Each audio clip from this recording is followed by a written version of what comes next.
What's going on, guys? Welcome back. Hope you're all doing well. Thank you very much for clicking into this video. If you're new around here and you like what I do, then please smash that subscribe button. Hope you had a lovely bank holiday weekend. I know I did. I was at All In, and if you want to check that out, me at All In, go ahead. It's on the YouTube videos.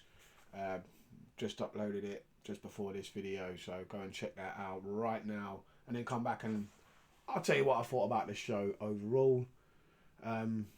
Had a good day out. Got to go to the wrestling in London. My parents live in London, so I got to stay there, which was quite simple, quite easy to get back from and get to. And I took my daughter along with me, with my mates. It was a good day out. We had a good time. We enjoyed ourselves. And that's what it's all about, really, at the end of the day, is having fun, having a good time and enjoying yourselves. There were some good matches we did enjoy. There were some things we didn't quite enjoy. And a few other things that did kind of annoy us a little bit. And I will get to those bits during this review of the whole show. We'll kick it off with the pre-show, which I felt was completely flat. It was a bunch of tag matches that really didn't mean anything to anyone. Nobody cared about anyone that was in the matches. The crowd didn't care. Everyone just sat there watching, not really knowing what was going on. They started it off with a 16-man tag match. They're just trying to fill in as many people as they can. Everyone gets a payday today. Tom Billington, Kip Sabian, Rocky Romero, Kyle Fletcher, Leo Rush, Action Andretti and Top Flight defeated Jay Lethal. How's he in the pre-show? How's someone as talented as Jay Lethal in a pre-show match? Satnam Singh, oh my God, how is he even in a wrestling ring? Anthony Ogogo, same. Arya Davari, what? Private Party, do you remember when they were a decent tag team? Where had they been? The Dark Order are still around. John Silver and Alex Reynolds, are they only two left now? Yeah, couldn't tell you what happened in this match. No one cared. It lasted far too long. 11 minutes. Ridiculous. Willow Nightingale defeat and Ishii, probably the best match of the pre-show, I'd say. The most entertaining was him and Ishii and Stokely going at it. Statlander and Nightingale were okay. Nightingale was over with the fans. She got a good reception when she came out. Probably the best match though. Then they had a 10-man tag match. Why not? We had a 16-man. Now let's do a 10-man tag. It was cool seeing Dustin Rhodes wrestle and the Von Erichs, and it was cool seeing Kevin Von Erich get involved and get in the ring and do the claw. That was about the biggest highlight of the whole pre-show, really. They defeated the Undisputed Kingdom, Matt Taven, remember when he was a world champion, and main event in Madison Square Garden, Mike Bennett, the Cage of Agony, Brian Cage and Bishop Khan and Toa Leona.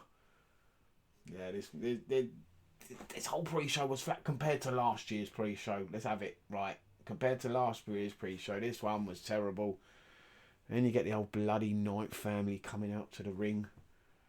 Oh, Saraya. Just so cringe. I hate that whole fucking family, that they're still involved in this company and she's still getting paid by this fucking company. What a waste of money, the crowd were chanting. I mean, get the fuck out. We do not want you. We do not acknowledge you. We do not want you part of our country. Just go. Just leave. Go back to America. We don't want you here. Anyway, yeah.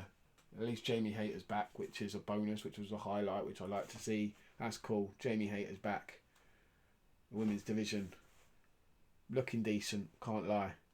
We'll get to the women's matches in a bit, though, on this show, because why not kick off the show with another multi-man match, and a ladder match at that. I'm sick of these multi-man ladder matches, I can't lie. I've seen far too many of them. Far too many shows have these ladder fucking matches now. These main event, these pay-per-views have ladder matches with far too many people involved in it. What was it? A 4-way match for the Trios Championship. So you had like 12 guys in the match, and it was just ridiculous to try and figure out what was going on. We got new Trios champions. Pac and the Blackpool Combat Club are the tag team champions. They're Trios champions now. They defeated the Patriarchy. That's Christian Cage, Kill Switch and Nick Wayne. The Bang Bang Gang were also in there. That's Juice Robinson and the Guns. And the House of Black. The only problem was with this, for me, was having a House of Black's entrance when it's still light out. Really sunny. It would have looked a lot better if they'd have done it when it was a bit later in the day. That's all I'm saying. This match, though, was okay for a ladder match. But we've seen so many multi-man ladder matches now in the last few years that we're just numb to them. They're boring. I'm sorry. Come up with something new. Mariah May defeated Timeless Toni Storm for the women's title. In my opinion, this was the best women's match of the show. Very good. Mariah May, very good. Timeless Toni Storm's been fantastic. Yeah. Best match of the women's match of the show, in my opinion. Last chance for Hook for the FTW Championship. He would never be able to challenge for it again.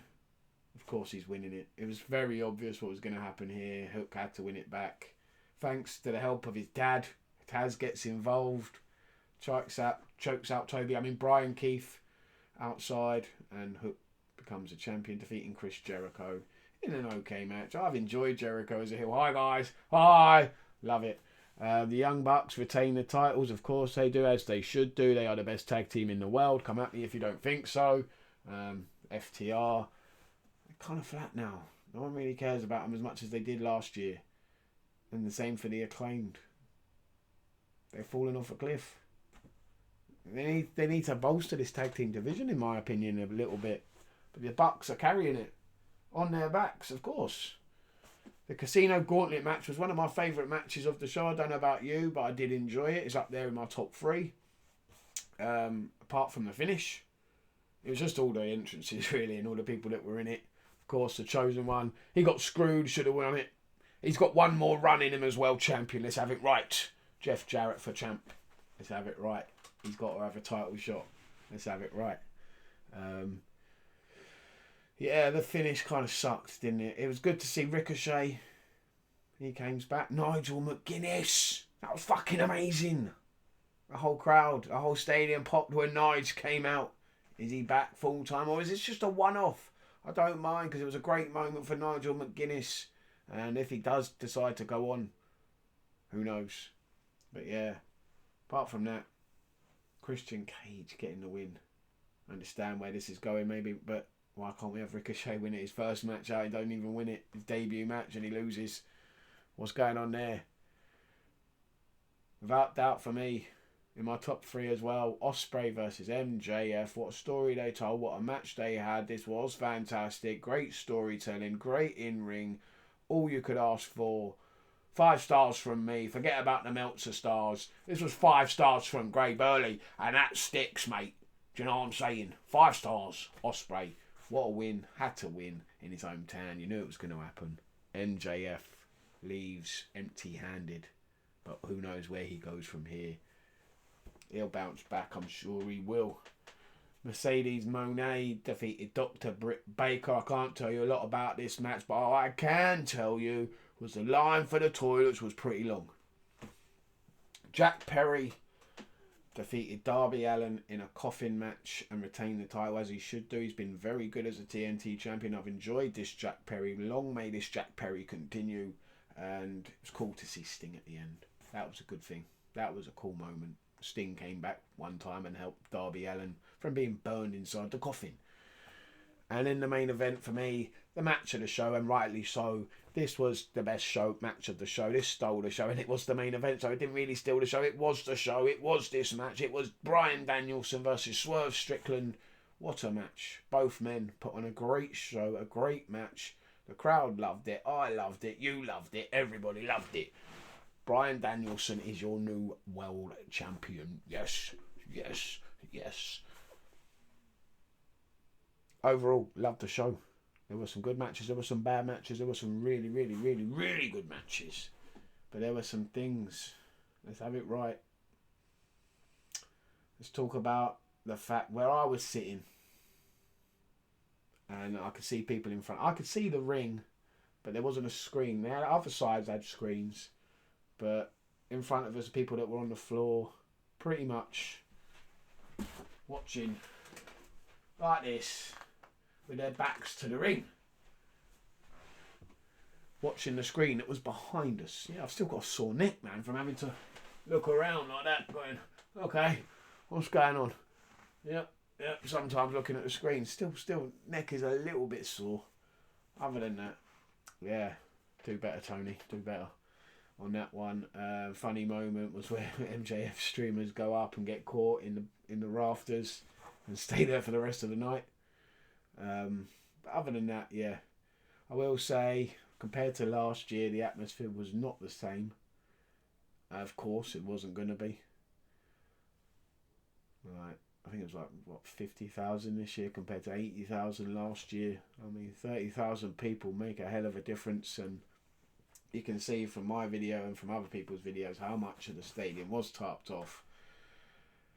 And yeah, the atmosphere was not the same as last year, but the match quality, in my opinion, was a lot better.